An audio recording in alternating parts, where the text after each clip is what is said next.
Assalamualaikum warahmatullahi wabarakatuh.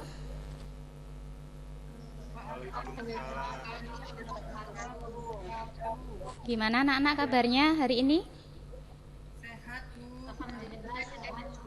Alhamdulillah. Sebelum kita mulai pelajaran hari ini, kita berdoa semoga semua materi yang disampaikan oleh Bu Risa bisa kita pahami dan kita mengerti dengan baik. Nah, jangan diam aja ya kalau ditanya. Pertama Ani hadir. Hadir, Bu. Denny, Kiki, kelas 12 AK3 ini semua lengkap ya. Jadi 28 anak semuanya masuk ya. Oke, untuk kegiatan hari ini nanti kita belajar tentang aset tetap berwujud berupa sumber daya alam. Di pertemuan kemarin, minggu kemarin, kalian sudah belajar tentang aset tetap.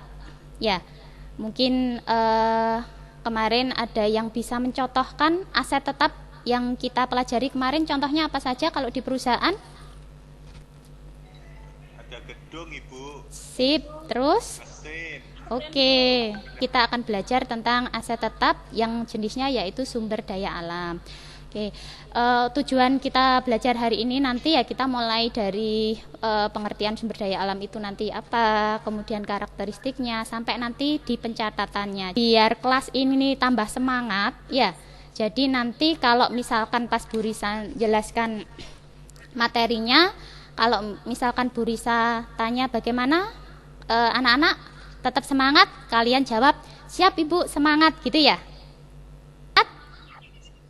Tetap semangat, Ibu. Oke, dengan pertemuan kemarin, kelas ini nanti saya bentuk kelompok. Jadi satu kelas nanti ada 7 kelompok dan ketuanya sama seperti yang pertemuan kemarin di aset tetap berwujud itu kan ada aset tetap berwujud dan aset tetap tidak berwujud. Aset tetap berwujud yang kita bahas kemarin yang ada di perusahaan seperti peralatan, gedung ya. Terus kemudian mesin, kendaraan dan sebagainya.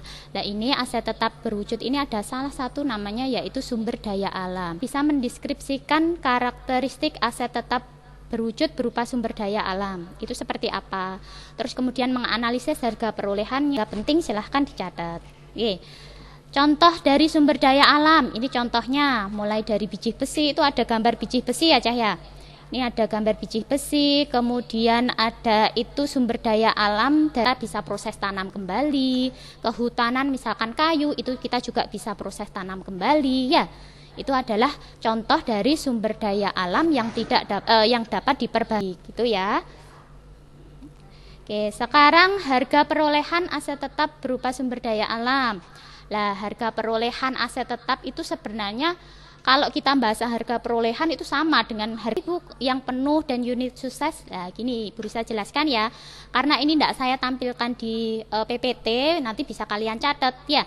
Jadi harga perolehan aset tetap itu kalau dihitung secara penuh berarti perusahaan tersebut ngitung biaya perolehannya mulai dari awal sampai akhir. Semuanya itu dihitung. Ya, walaupun misalkan tadi perusahaannya itu terus kemudian nah ini apa itu depresi? Mungkin kalian juga baru karena materi ini buat kalian baru yang depresiasi itu penyusutan aset tetap berwujud.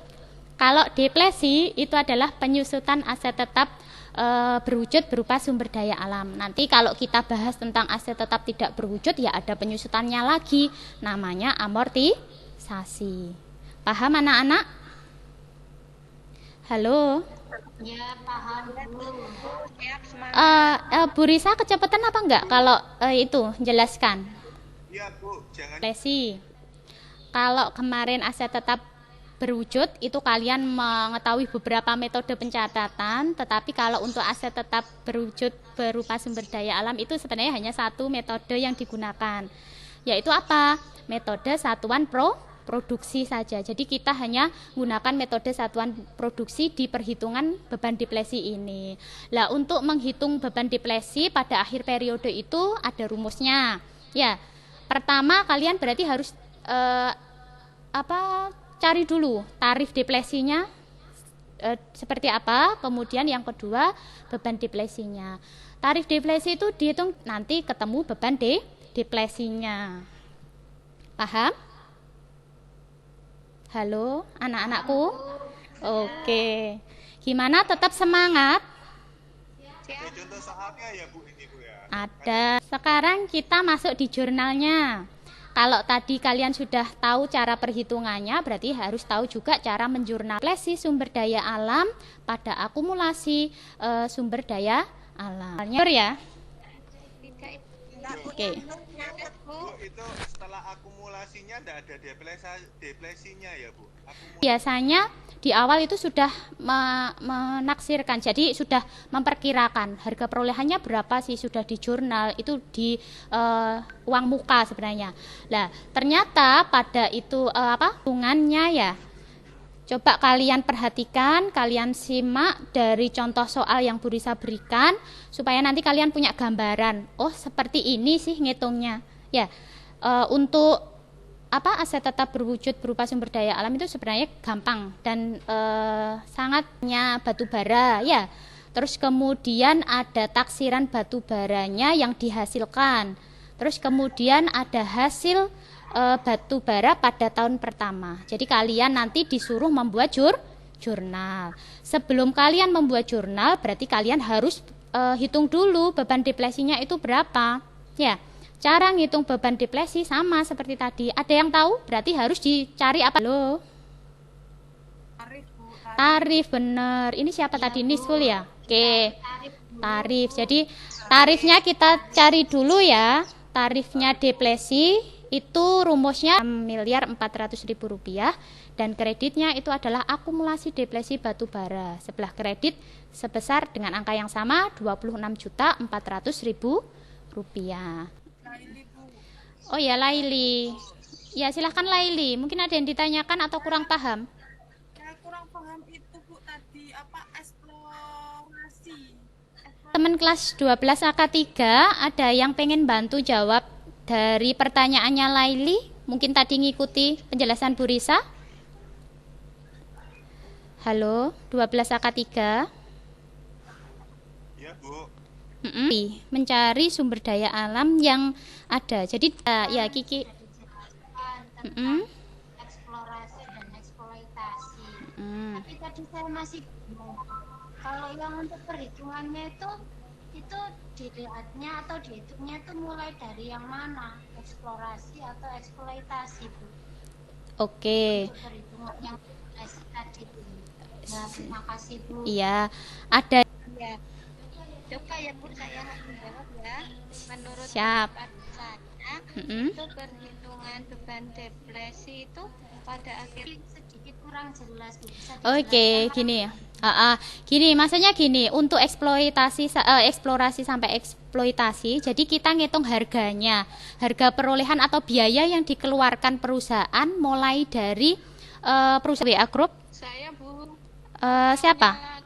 Fajar. On Riana, silakan Riana. Saya Bu. Oke, iya, silakan dijawab. Riana Bu bisa. Yaan atau selisih antara taksiran harga perolehan yang sudah dibayar di muka dengan yang sesungguhnya. Itu Fajar. Nanti di contoh soal yang Oke. Masih semangat kan? 12 AK3? Siap, semangat Bu. Oke. Terima kasih anak-anakku. Gini ya, sekarang kita ke WA Group sambil kalian nanti diskusi kelompok kalian yang kemarin. Saya harapkan semuanya aktif. Oke? Ada yang ditanyakan sebelum kita pindah ke WA Group?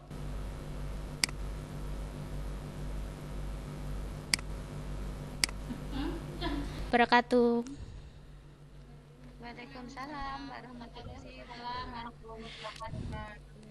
Oke, kita sudah masuk lagi di Google Meet ya anak-anak. Tadi Bu Risa juga sudah lihat kelompoknya siapa? Kiki. Kelompoknya Kiki itu kelompok yang paling aktif. Kita beri plus buat kelompok Kiki. Oke, nanti untuk Kiki nanti saya ada tambahan poin nilai ya untuk kelompoknya Kiki. Yang lainnya tetap saya kasih poin nilai. Jadi tidak usah berkecil hati anak-anak ya. Ya, dari kita hari ini sebenarnya apa sih dari tadi yang kita bahas itu apa? Mungkin ada yang bisa nyimpulkan? Ya, Ya, oke.